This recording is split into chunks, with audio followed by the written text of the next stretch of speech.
Recently, the cryptocurrency markets have taken an unexpected turn. Bitcoin, which not long ago was making headlines for hitting record highs, has dropped sharply. It is now trading around $80,000, a level we have not seen since spring. Ethereum has fallen below $2,700, wiping out gains from earlier in the year. These declines have pushed the total value of all cryptocurrencies below $3 trillion, a mark not seen for many months. What we are seeing is a dramatic reversal from the earlier optimism, and it is important that we look at how and why this has happened. For many, this turn of events may feel sudden, but in reality, it unfolded step by step. Even before this recent drop, one could see subtle hints that the rally might not last forever. Markets often give some early warning signals. I have followed technology markets for decades, and one thing I've learned is that major moves can and do happen gradually before everyone notices. We will go through each step so that even if you are not a market expert, you can understand the logic behind these moves. Just a few months ago, the story was quite different. Bitcoin had surged past $120,000 and Ethereum was above $3,000. Many people celebrated these new highs. A wave of new investment came into the market, especially through Bitcoin and Ethereum exchange-traded funds that made it easier for mainstream investors to buy crypto. Several major technology companies even announced they had increased their holdings of these coins. It seemed like a new era was beginning for digital assets. For context, think back to early this year. Bitcoin crossed into the six-figure range for the first time, and Ethereum seemed poised to break 3,000. Headlines talked about cryptos leading a new boom, and even skeptics had to admit the rise was remarkable. That attracted a lot of media attention and investor interest. Millions of new traders and even some institutional investors piled in, drawn by the fear of missing out. In retrospect, it resembles a classic speculative atmosphere. Prices rise on good news and also on momentum alone. Many people jumped in, afraid of missing out. Meanwhile, some companies announced they had added these coins to their treasuries as a speculative store of value. The excitement was real, but under that hype was a risk. The market was being driven largely by borrowed money and speculative enthusiasm, not by underlying use or adoption of the technology. In recent weeks, that calm gave way to turbulence. Investors began pulling money out of crypto funds in large amounts. For example, in a single week last month, nearly $4 billion were withdrawn from U.S. Bitcoin exchange-traded funds. On a single day, $500 million left the largest Bitcoin fund the biggest one-day outflow since it launched. These are record numbers and a clear sign that confidence was weakening. Financial gauges of investor sentiment have swung into extreme fear. When even the market itself is screaming panic, that is a signal to take notice. This can start quietly, but it accelerated quickly. At first, withdrawals were modest, but then more money started flowing out as prices wobbled. Such large outflows are unusual in a rising market. For example, in recent weeks, we saw whispers of concern from hedge funds and insiders that quickly became a flood of redemptions. Once Bitcoin began to dip, the fear fed on itself. It's like a theater where a fire alarm goes off. At first, a few people bolt for the exits, and soon the whole crowd is streaming out. In markets, when a few sell, others worry there is news they missed, and that triggers more selling. This self-reinforcing effect helped turn a mild correction into something much larger. The tipping point came when price moves started a cascade. On October 10th, a powerful shock rippled through the market. Roughly $19 billion of leveraged bets were wiped out in the crash that followed. To put that in perspective, that event was far larger than the big drops we have seen in the past. It was as if a small push suddenly knocked over the first domino in a long chain. The term cascade is apt here. Picture a row of dominoes. When one domino falls, it knocks down the next one. In our case, the dominoes were leveraged trading positions. Many traders were using leverage, meaning they had borrowed funds to bet bigger on crypto prices. Leverage amplifies gains, but also amplifies losses. When the price dropped, those leveraged positions went underwater. Exchanges then automatically liquidated them to collect the loans. Those forced sales pushed prices even lower, triggering yet more liquidations in a vicious cycle. As prices fell, exchanges automatically closed out traders' positions to prevent bigger losses. Those forced sales pushed prices even lower, triggering yet more liquidations. This is known in trading circles as a liquidation cascade. Many traders were using leverage, which can turn a small move into a large one. For example, one report from that day noted nearly $2 billion of long positions were liquidated. For perspective, one single position of about $36.7 million was fully liquidated on a trading platform. That shows how high the stakes had become. It was like walking a tightrope at a run-one stumble and you fall hard. After that event, markets tried to catch their breath, but the pressure continued. By late November, Bitcoin was down about a quarter from its peak at the start of the month. That level of loss in a single month is the largest since the crypto winter of 2022. Just weeks earlier, Bitcoin had been above $90,000, so seeing it dip into the 80s felt dramatic. At one point, Bitcoin dipped around $81,000. Ethereum fell similarly. It reached about $2,700, a roughly 14% drop in a week. Other major cryptocurrencies fell by comparable double-digit percentages. In total, many of the top coins have given back 20 to 30% of their earlier gains. Smaller tokens have done even worse. In fact, within one recent 24-hour stretch, nearly $2 billion in crypto bets were liquidated as exchanges closed out positions. About 400,000 traders lost their leveraged positions in that wave. Roughly 400,000 traders lost their entire positions in the crash. These are numbers that make you realize how widespread the damage was. One of the largest single losses was of a 36.7 million position on a crypto exchange. These events underscore the severity of the crash and how many people were caught off guard. This broad decline shows how quickly fear can spread through the market. During those days, it felt like every bit of news triggered a bigger move.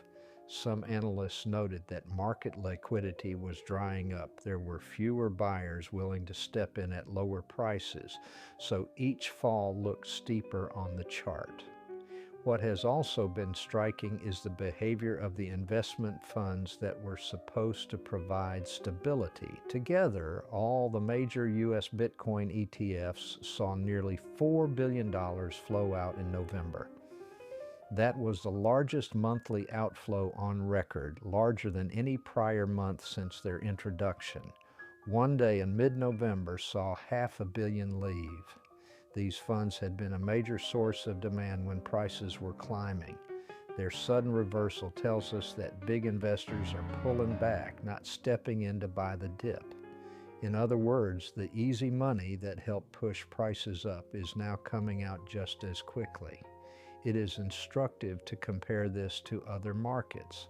In a typical stock market drop, outflows from stock funds are usually much smaller relative to total assets, unless there is a major crisis.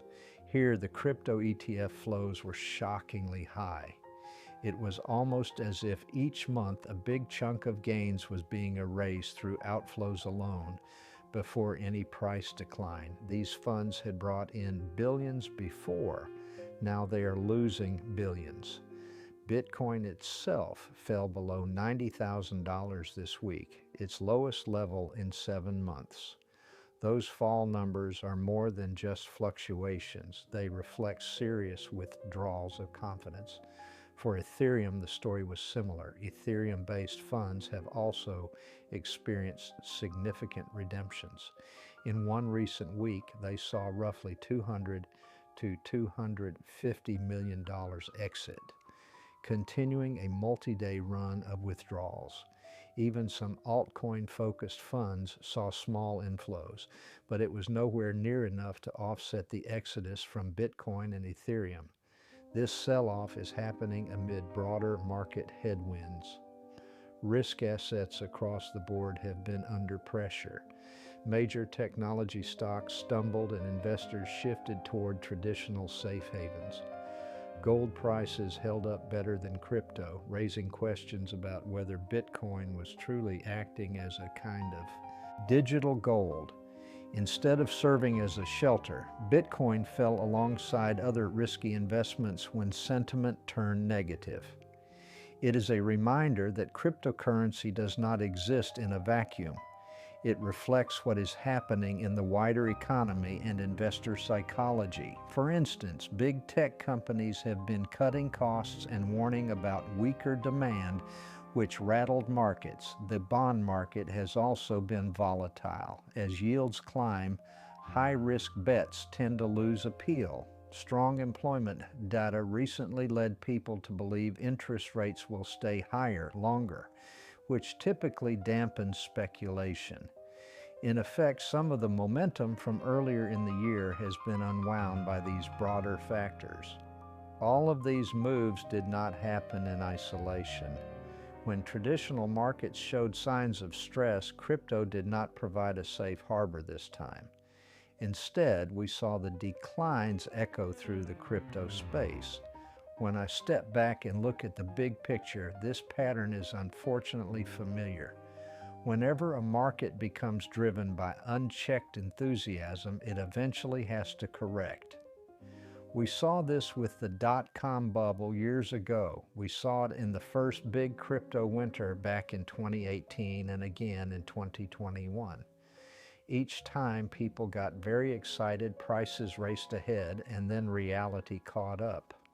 That does not mean the underlying ideas are without value. Blockchain and decentralization may have a real future, but prices only reflect the belief in those ideas, and beliefs can change quickly. It is like building a skyscraper on sand. It can tower impressively, but without a solid foundation, it can wobble or even collapse when stress comes. History shows that financial manias often follow this pattern. A new asset class excites people. Everyone tells themselves this time is different. Prices skyrocket, but sooner or later sentiment changes and a correction happens. Stanley Druckenmiller once said that one makes money on the swings in markets. In practical terms, this means that those who get out near the top often end up fine, and those who hang on hoping for more can lose a lot. This is why risk management is crucial. I do not say this to celebrate losses. I feel empathy for anyone who bought at the top and is now facing big losses. Losing money hurts, and I have to say, I am a bit frustrated because these cycles have played out before, and it can feel like we should have learned something by now. For my part, I have seen market cycles over decades, and this repetition is a bit vexing. Frankly, it pains me to see such downturns because they often cause so much unnecessary hardship for people.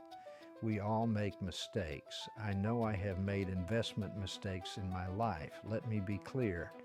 None of this is meant to be taken lightly, and it is entirely understandable to feel upset or frustrated. If you or someone you know invested heavily and then saw those gains evaporate, I understand the pain. That said, this is also a moment to be calm and clear-headed. Panic can be contagious, but reason can be too. The correct response is not to double down on fear or greed, but to be cautious and informed. Market psychology can be maddening. It is like watching a science experiment headed for a boiling point. From inside, it feels chaotic, but from outside, you wonder why the warning signs were not heeded sooner. If you made money during the rally, remember what helped to make it move, and do not assume the trend will magically continue. If you lost money, remember that investing always involves risk and can mean setbacks. I want to stress that none of this is meant to diminish the pain of losses. It is a hard lesson, but it is also an important one. We often only truly learn lessons the hard way. So try to take something constructive from this, if you can, a lesson in humility or prudence.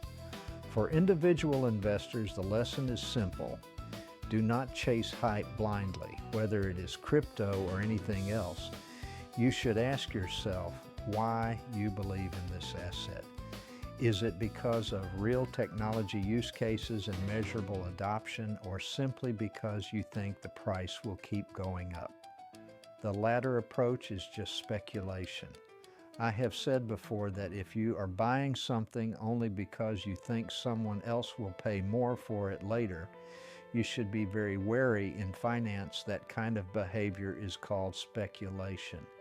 This is a good time to double down on the basics of investing. If you never learned them, learn them now. Diversify. Do not put all your money in one place or one type of asset. Keep an emergency buffer. Make sure any crypto holdings are a small fraction of your overall portfolio. If your heart stopped when crypto fell, it may be a signal that you had taken too much risk. Good investment policy is about consistency, not chasing the latest trend. Remember, slow and steady often wins the race. Long-term diversified investments in companies or funds with real earnings tend to weather these storms. If crypto is part of your investments, make sure it is balanced by safer assets too. This episode also has broader implications. It shows that even in a new tech-driven market, human nature remains the same. Fear and greed still drive decisions. It also underlines the importance of clear rules and safeguards. There are smart people working on regulations and investor protections in crypto markets. And if they can introduce better disclosures or rules about leverage, that will help prevent people from being caught off guard. I expect we will hear more talk of the role of government in all this. Personally, I favor clarity over chaos. Knowing the rules up front helps everyone. Right now, some crypto platforms operate in a kind of Wild West territory. A little bit of orderly regulation like minimum capital requirements or audit standards for stablecoins could make the ecosystem safer without stifling innovation. For example, ensuring crypto exchanges have sufficient liquidity or that lending platforms are transparent could prevent some of the sudden panics. That could allow real innovation to continue without fear of sudden collapse. Think of it like building safety nets. The technology might be uncharted territory, but adding guardrails does not stifle it. It just prevents people from accidentally driving off a cliff. In the end, the crypto collapse is a reality check. We should take it as a reminder to stay humble and analytical in all of our investing. It would be wise to take a step back from the hype for a moment. We have seen this movie several times. Technology can create amazing possibilities, but it cannot change basic economic rules or human psychology. I hope that people who invest in crypto or any new technology do so with their eyes open to the risks. The potential in blockchain and digital finance is real, but so are the dangers of speculation. If history has shown us anything, it is that cycles repeat until the lesson is learned. So let us use this opportunity to learn the lesson. In any field, I always say, keep learning. If crypto prices can double in a few months, they can just as easily halve in a few months. Patience is a form of discipline that can make you stronger in the long run. A good investor asks, what is the real story here? Is the technology actually being used, or is it just being hyped? That mindset serves you in any market. I have watched these developments with interest and some concern. It is always disappointing to see hard-earned money evaporate when markets swing. My frustration is tempered with understanding, because markets can be irrational and sudden. I remind myself that investing requires both courage and caution. Crashes like this happen periodically, and those who panic lose the most. Those who keep a level head and stick to sound principles will get through it. I would end by reminding everyone, do not view the cryptocurrency market as a certain lottery ticket or a guaranteed prize. Treat it with respect for its volatility. Those who are calm and rational, who do their homework and stick to their plan, will weather this kind of storm better than the rest. For now, consider this a learning experience. Speculative excitement can be contagious, but real progress often comes from steady development rather than frenzy.